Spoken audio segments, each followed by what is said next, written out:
어렸을 때든 아니면 다 성장해서 어른이 된 지금이든 지난달을 이렇게 살아온 삶을 보면은 두려움 가운데 살았던 적도 참 많습니다. 사람이 두려움을 느낀다. 어떤 사람은 목사님 저는 전혀 두려움 같은 건 없습니다. 예, 그런 사람들도 있어요. 근데 그거는 착각이에요. 진짜 두려운 것이 뭔지를 맛보지 못했기 때문에. 두려움이 뭔지를 모르면 두렵지가 않겠죠. 그러나 진짜 두려움이 뭔지를 아는 사람은 그 사람은 겸손해집니다. 그리고 그 두려움 때문에 자신이 연약하다는 것을 알아요. 자, 믿음 생활에 우리가 인생을 살아가는데 두려움을 알고 살아가는 사람과 모르고 살아가는 사람, 어떤 사람이 인생을 바르게 그리고 더 좋은 인생으로 살아갈 수 있을까요? 두려움을 아니에요. 두려움을 알면 조심합니다. 그러나 두려움을 모르면 조심하지 않아요. 그런데 중요한 것은요, 두려움이 느끼는 것이 또 필요한데요. 그런데 두려움에 붙들려, 다시 말하면 두려움에 사로잡혀 사는 사람이 있고, 이 두려움을 극복해내는 사람이 있어요.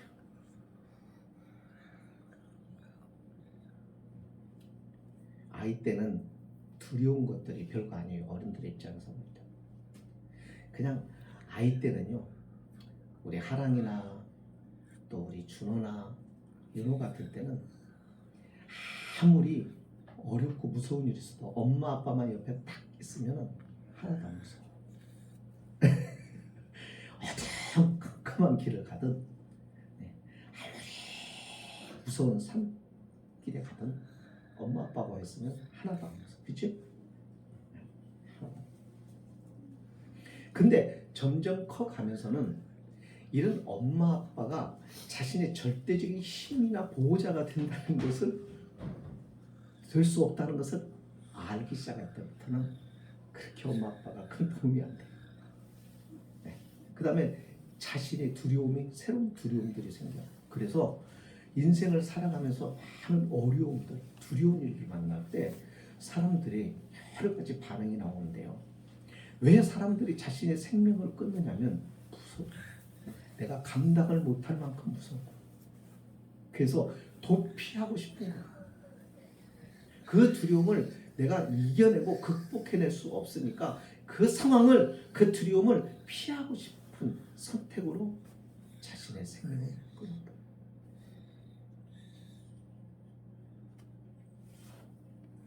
여러분, 이것은 하나님께서 가장 원하지 않는 것, 하나님이 가장 싫어하는 것, 그것은 가장 어리석은 선택이에요. 근데 많은 사람들이 그렇게 포기해요. 우리에게도 이와 같은 상황들을 경험할 때가 있어요. 정말 죽고 싶을 만큼 무서운 일을 만날 때가 있어요. 감당할 수 없는 일을 경험할 때가 있어요.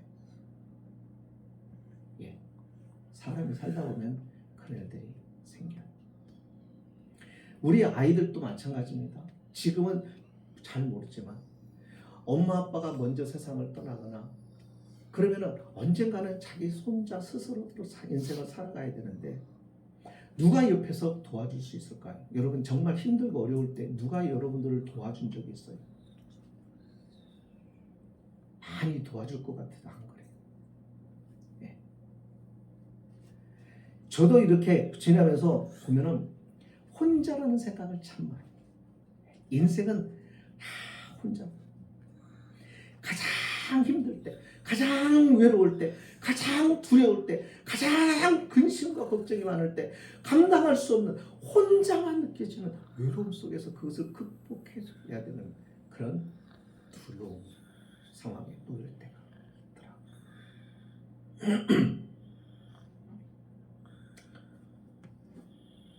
형제가 부모가 그나마 좀 낫죠. 그런데 거기 못할 때가 많아요.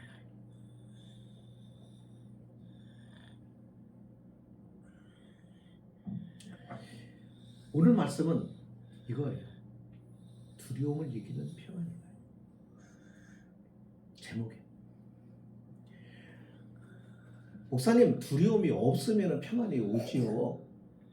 이렇게 말하는 분들이 계세요. 오늘 제목을 보시면요, 그게 아니에요. 이것은 사람들의 일반적인 상식이에요. 두려움이 없으면 평안이 온다라고 생각을 해요. 아니, 두려움은 평안이 밀어내야 돼요.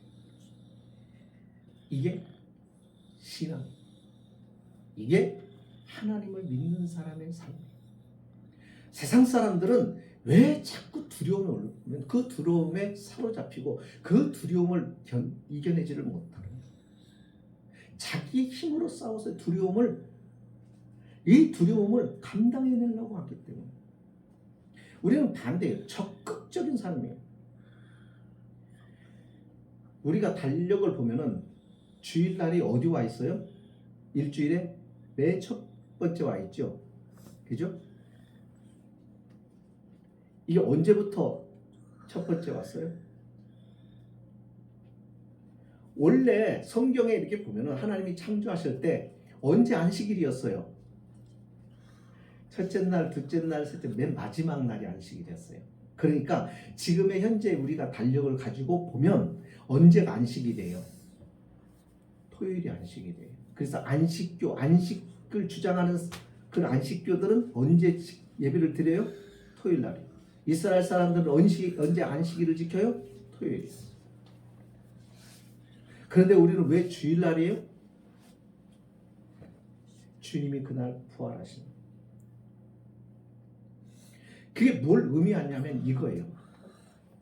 하나님이 창조하신 세계가 아름다운데 이 아름다운 세계가 하나님의 뜻과 목적대로 이루어졌었는데 이것이 하나님이 당신의 형상을 닮은 사람을 창조하신 아담이 죄를 지며 그 죄가 세상에 들어오면서 하나님의 아름다운 세상을 다 죄로 오염시켜 버렸어요. 그러니까 그 상태를 누가 다시 회복을 시킬 수가 있는 거예요. 아담이 회복을 시켜야 될 책임이 있는데 아담이 오염시켰으니까. 근데 아담이 책임을 질 수가 없으니까 하나님이 사람으로 오신 예수 그리스도가 모든 인류와 피조물을 대표해서 그분이 사람의 몸을 입고 오셔서 이 무너진 죄로 오염된 세상을 어떻게 하시는 거예요? 회복시킨다. 그래서 주님이 오셔서 이 죄 문제를 십자가에서 해결하시고 그리고 부활하시잖아요. 그래서 우리는 주일을 지킵니다. 주님의 날이다 이거예요. 그 얘기는 무슨 얘기냐면 과거에는 어떻게 했어요? 열심히 일하고 수고하고 지치고 피곤해서 안식을 누렸는데 이제는 이 삶이 그게 아니라 이제는 하나님의 은혜와 하나님의 사랑과 하나님의 능력과 하나님의 말씀으로 위로와 소망과 약속의 힘을 가지고 어떻게 해요? 우리의 남은 일주일을 살아간다는 거예요. 다르죠, 삶이. 어떤 게 더 적극적이고 어떤 게 더 힘이 있는 삶이에요. 하나님의 지혜와 하나님의 능력과 하나님의 함께 하심의 약속을 붙잡고 살아가는 삶. 그래서 주일날에 빨간 글씨로 딱 되어 있고 이날 뭐 하는 날이라는 거예요? 예배하는 날이에요. 하나님을 만나는 날이라는 말이에요. 이날 하나님의 위로를 받고 하나님의 약속을 받고 하나님의 말씀을 통하여 우리의 지쳐있던 모든 지난 생활들을 다 하나님의 은혜 안에서 회복시키고 그 주시는 은혜와 그 주시는 하나님의 약속을 가지고 우리가 한 주간을 힘있게 살아간다는 거예요. 그러니까 이게 기독교적인 삶이에요. 이게 성경적 삶이에요. 이것이 하나님이 원하는 삶이에요.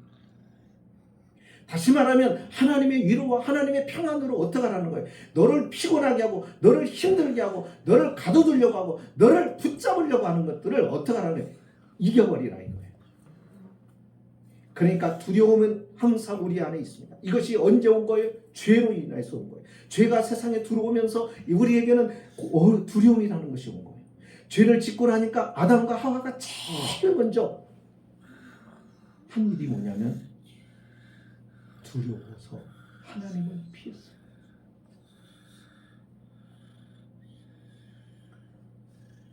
그러니까 이 두려움은 평안으로 비전해야 돼. 평안으로 간직해야, 평안이 들어와야 두려움은 떠나간다. 두려움을 내가 쫓는 게 아니야. 자, 오늘 말씀은 배경은 그거예요. 예수님께서 14장에서 요한복음 14장 첫 번째 1절에서 뭐라고 얘기하냐면 너희는 마음에 근심하지 말라. 하나님을 믿으니 또 나를 믿으라. 마음에 근심하지 말래요. 그리고 지금 어디에 나온 거예요? 27절에 또 뭐라고 하는 거예요? 평안을 너희에게 끼치노니 곧 나의 평안을 너희에게 주노라. 내가 너희에게 주는 것은 세상에 주는 것과 같지 아니하니라. 너희는 마음에 근심하지도 말고 두려워하지도 말라. 근심하지 말라고 나오죠. 그죠? 그러니까 이거예요. 지금 제자들의 마음이, 지금 이 말씀을 1차적으로 듣고 있는 이 지금의 제자들이 마음은 어떤 상태라는 거예요? 두려움이 밀려오는 거예요. 어떤 두려움이에요? 주님이 제자들을 놔두고 가시겠다는 거예요. 주님이 뭘 말씀하셨어요? 십자가를 지고 내가 고난을 받고 죽었다. 사흘 만에 다시 살아. 그리고 내가 너희를 두고 가서 어디로? 하나님께로 가서 하늘로 가서 너희를 위하여 처소를 예비해 놓은 다음에 다시 와서 너희를 나 있는 그곳에 너희를 인도할 때 가겠다. 그러면 그때까지는 제자들이 있어야 되는, 혼자 있어야 되는. 아이들에게 엄마 아빠가 여행을 가기 위해서 얘들아 오늘 내일 너희들이 집을 보고 집 잘 지키고 있어. 가면 조금 큰 사춘기가 지나가면은 엄마 아빠들 나가면 땡큐지요. 간섭 안 하니까. 근데 아이들은 걱정이 돼. 두려운 거지. 마찬가지. 제자들은 지금 예수님과 함께 있을 때 좋았어요. 이적도 기사도 보았고, 그리고 예수님의 말씀을 듣고자 많은 사람들이 몰려왔고, 그러다 보니까 자신들도 인기가 올라가고, 예수님의 제자다라고 하니까는 우쭐대는 마음도 있었고, 그런데 주님이 떠나는 거예요. 자신을 두고 떠나는 거예요. 그러니까 이제는 어떻게 해서 허무하기 시작한 거예요. 허무하다 못해 이제는 주님이 고난을 당하신다는 거예요. 십자가를 진다는 거예요. 그리고 너희도 내 길을 따라와야 된다는 거예요. 그러니까 걱정이 되겠어요? 안 되겠어요.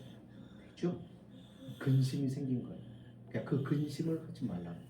그리고 그 근심은 어떻게 해결한다는 거예요? 평안으로 밀어낼 수 있다. 그 평안을 너에게 주겠다. 그렇게 말씀하십니다. 자, 우리에게도 역시 두려움이 있습니다.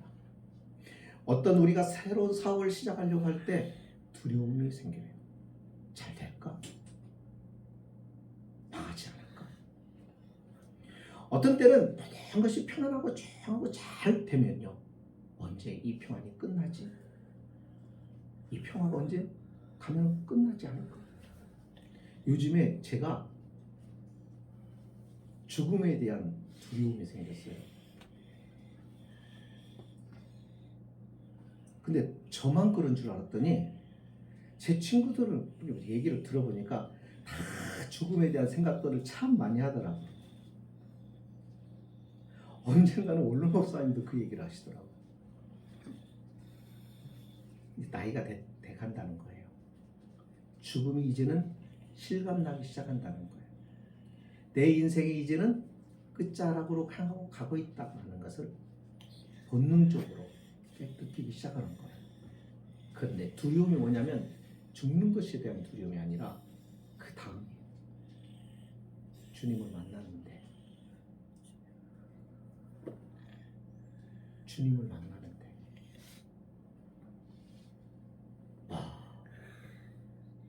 칭찬을 받을까? 아니면 책망을 들을까?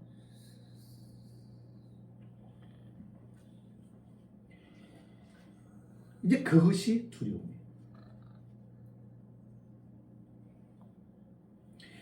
여기 이와 같이 모든 사람들이 여러 가지의 두려움이 있어요. 그런데 그 두려움을 주님이 평안으로 극복하고 평안으로 이겨내고 두려움을 물리치라는 거예요. 그 평안을 주시겠다고, 그 평안을 저와 여러분들에게 이미 주셨어요. 그런데 여러분 평안하세요? 주님이 주시는 평안은 어떤 평안이냐면 풍랑 속에서도 두렵지 않는 평안.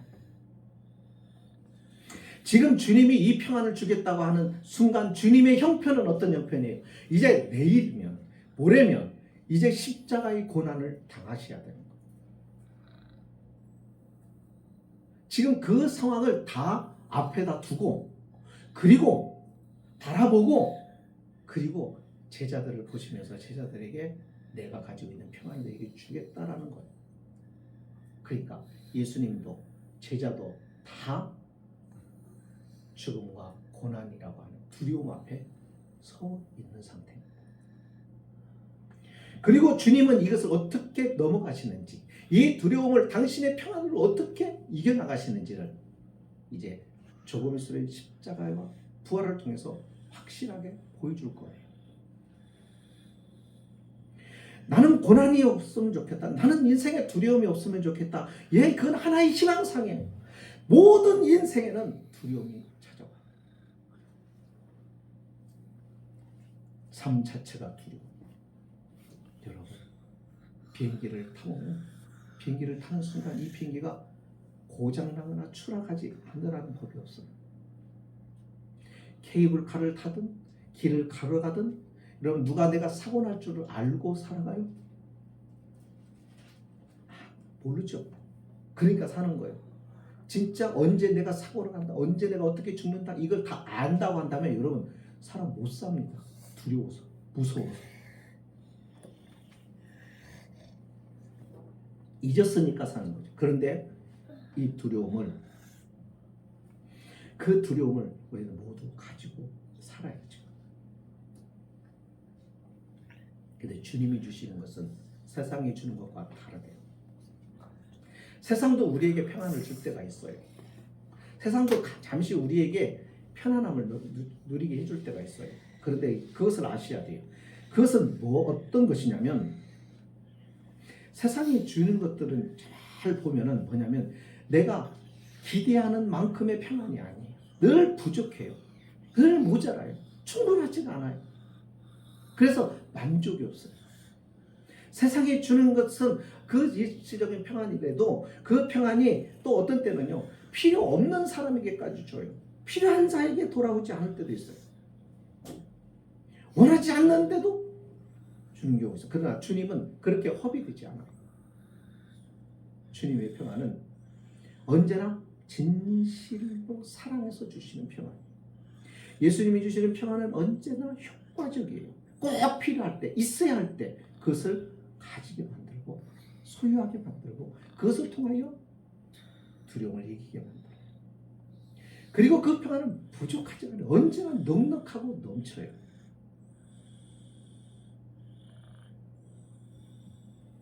네, 그리고 그 평안은 있다가 없다가 하는 게 아니에요. 늘 간직하고 살아요. 근데 이것은요 어떻게 되면 우리 이 평안을 얻게 되냐면 관계를 통해서, 주님과의 관계, 하나님과의 관계, 이 바른 관계를 통해서. 그래서 평안이 생깁니다. 성경에는 두 가지로 얘기합니다. 첫 번째, 하나님과 너희 사이의 화목을 통해서, 화평을 통해서 평안이 시작된다는 거예요. 그래서 로마서 1장에 보면 사도 바울이 하나님과 더불어 화평을 누리자. 이 얘기는 무슨 얘기냐면 우리가 하나님 안에서 하는 원수되었는데 그 원수된 것이 예수 그리스도의 피로 어떻게 된 거예요? 하나님 우리가 화목해졌어요. 우리가 예수 그리스도의 피를 통하여 하나님과 화목이 되어졌어요. 그 화목이 거기서 끝난 게 아니에요. 그 화목을 가지고 말하는 그 화목이 더 화목되어서 그분과의 관계가 깊어짐으로 그 평안이 더 깊어져요. 이게 하나님이 예수님께서 지금 말씀하시는 평안이에요.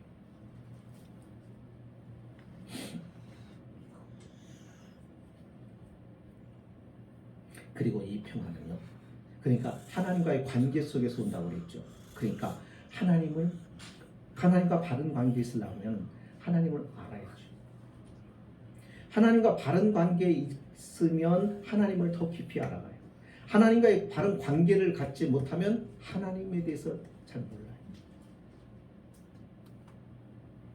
아무리 신학을 많이 하고 성경을 많이 읽었어도요. 관계는 지식으로 얻는 것이 아니거든요. 관계는 서로 대화하고 인격적인 삶을 통해서 어떻게 깊어지는 거예요. 그죠? 믿음이 좋다는 말은 그런 말이에요. 그분과 관계가 좋다는 거예요. 관계가 깊다는 거예요. 관계가 깊으면 어떠한 평안이 그 평안이 두려움을 불리죠. 그 평안은 기초가 주님 하나님과의 관계에서. 그러니까 관계가 안 좋으면 평안이 없고 평안이 없으니까 두려움을 이기지를 못해요.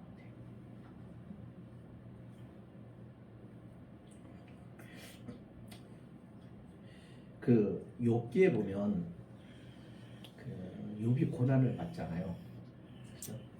근데 욥이 질문이 그거였어요. 욥도 그렇고 욥의 친구들도 와서 그런 거예요. 욥의 세 친구들이 욥한테 와갖고 야, 네가 이렇게 망하고 네가 이렇게 병들고 네가 이렇게 비참한 꼴이 된 것이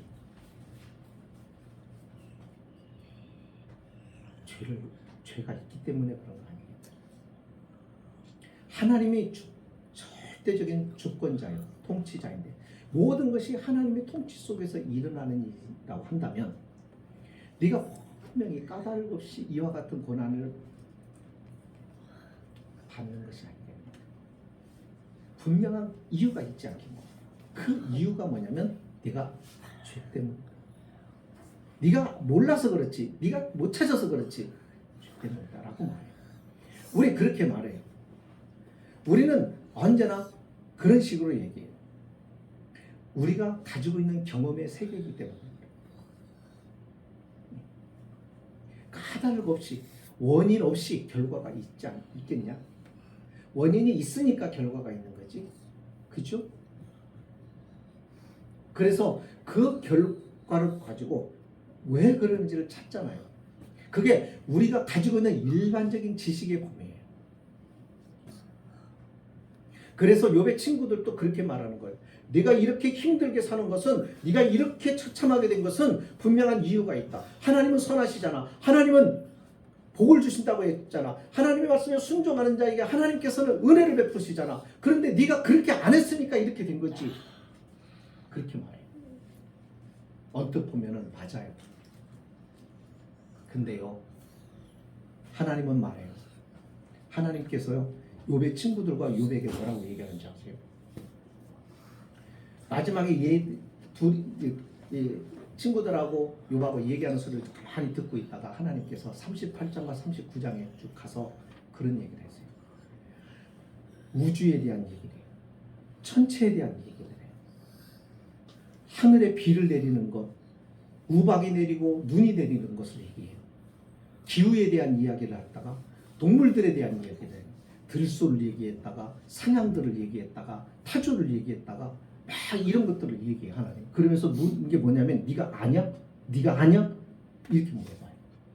그 자연과 천체에 대한 설명을 해주려는 게 아니에요. 이해시키려고 하는 게 아니에요. 거기서 하나님이 강조하는 게 뭐냐면 네가 그렇게 너희들이 말하는데 그 말하는 너희들이 네가 알고 말하는 거냐 이거예요.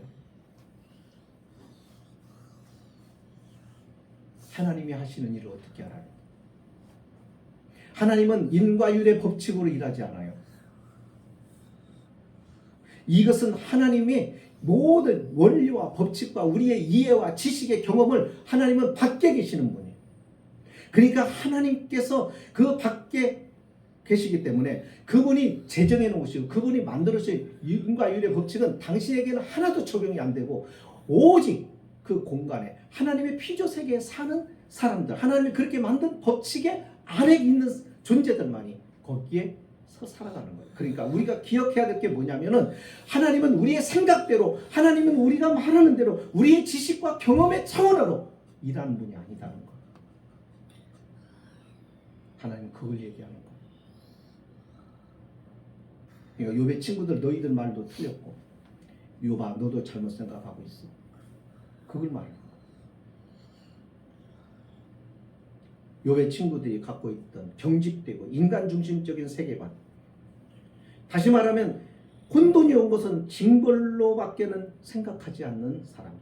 그래서 우리는 뭐 동화나 뭐 이렇게 보면은 그러잖아요. 좋은 사람은 좋게 인생이 끝나고 나쁜 사람은 나쁘게 인생이 끝나고, 그러니까 착하게 살아라 그렇잖아요. 그 틀을 가지고 하나님의 일하심을 보면은 안 된다. 하나님 이해할 수 없는 이런 우리가 살면서 깨닫는 게 뭐냐면 이해할 수 없는 일들이 너무 많이 벌어져요. 여러분 보세요. 내가 노력한 만큼 얻어지고 벌어지나요? 안 그래요. 내가 노력한 것보다도 수십 배, 수백 배 잘 돼요. 어떤 사람은 죽으라고 노력했는데도 안 돼요. 어려운 일이 있어요. 힘겨운 일이 있어요. 그러면 그 사람이 잘못해서요? 아니에요. 여러분 그렇게만 볼 게 아니에요.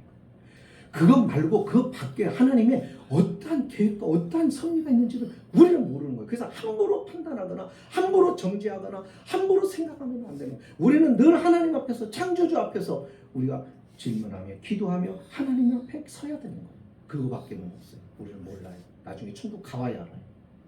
저 사람은 성공했을 것이다. 저 사람은 정말 인생을 잘 살았다. 저 사람은 유명한 인생, 저 사람의 이름은 역사의 길이 남은 사람이다. 여러분 천국 가면요 다 쓰레기들. 몰라. 착각하면 안 돼. 역사의 이름을 남기는 사람들이라고 위대한 게 아니에요. 하나님은 그걸 말하는 거예요. 너희가 생각하는 것처럼 나중에 너희가 천국 가보면 전혀 다른 결과를 볼 것이다. 그러니까 우리는 그걸 봐요. 저 사람은 신앙이 좋았는데 저 사람은 정말 괜찮아요. 천국 갔는데 없어요. 왜 그랬을까?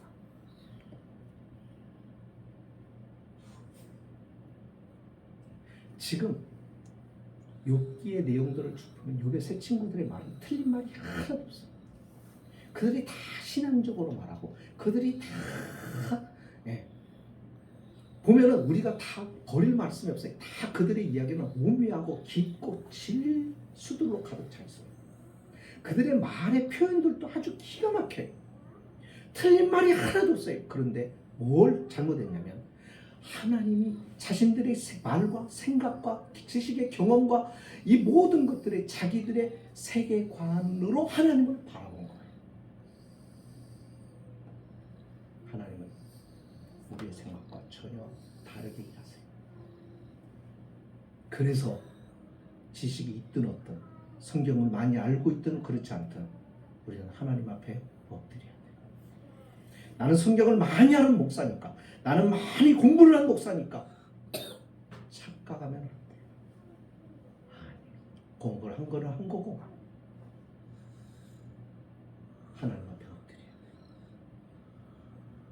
그렇지 않으면 나는 열심히 이것이 옳다고 생각하고 이것이 바른 거라고, 이것이 참 하나님이 원하는 거라고 생각했는데 이 죽음의 문턱을 넘어 하나님 앞에 딱 서면 내가 그렇게 살아온 것이 틀렸다고 하는 것을 보게 돼요. 그래서 신앙생활이 늘 하나님 앞에 자신을 보면서 가야 돼요.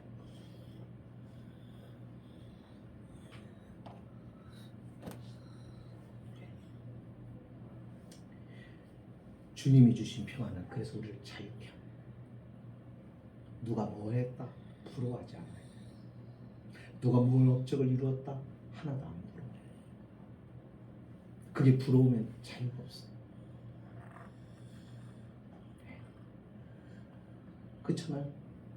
나는 왜 이거밖에 안 되지? 나는 왜 이렇게 예수님이 그랬죠. 진리를 알지니 진리가 너희를 자유롭게 하리라. 진리는 여기서 누구예요? 예수님이에요. 예수님이 우리를 자유케 해주신다는 거예요. 그 사람은 부자예요. 나는 가난해. 그 사람은 지식을 많이 해서 공부를 많이 했어요. 나는 하나도 못했어요. 그래 진짜 무식해요. 그런데요, 주님 안에 주님이 주신 평안, 주님이 주신 그것을 가지고 있는 사람은 하나도 그게 부럽지가 않아요.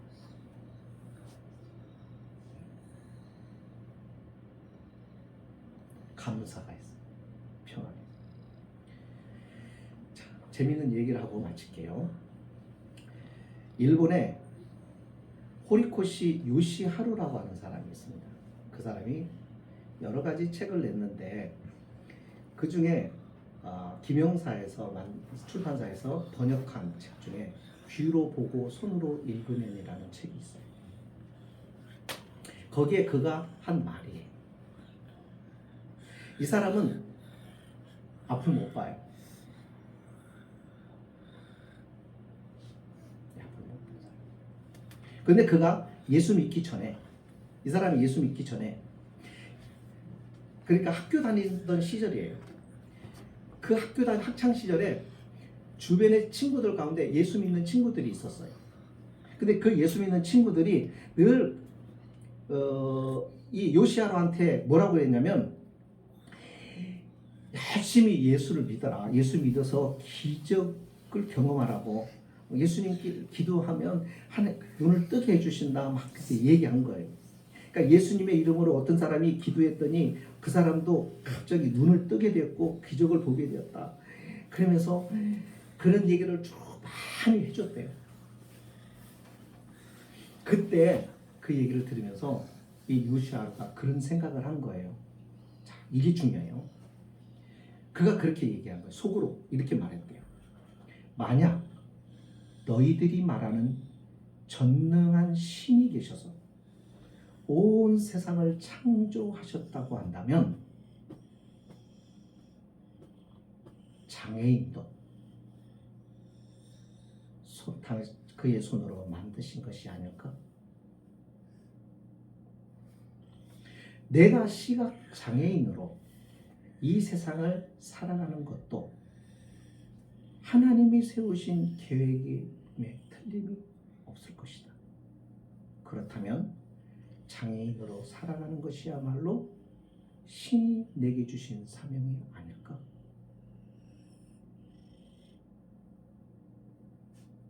그런데 왜 나에게 기적을 기적을 빌라고 말하는 걸까?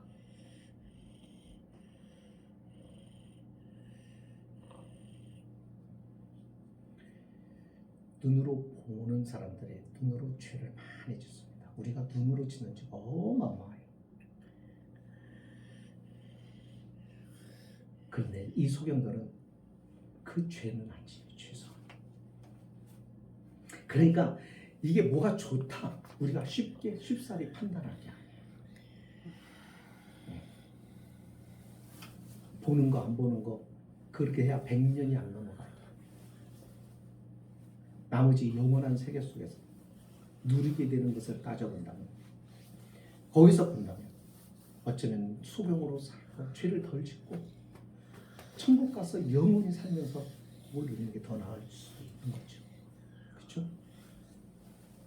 그러니까 자유함을 누리는 거.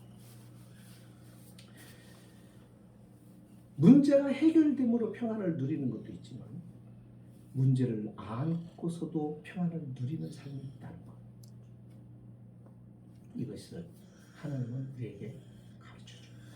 이 평안을 주신다. 이게 신앙. 이게 기도하십니다. 하나님 감사합니다.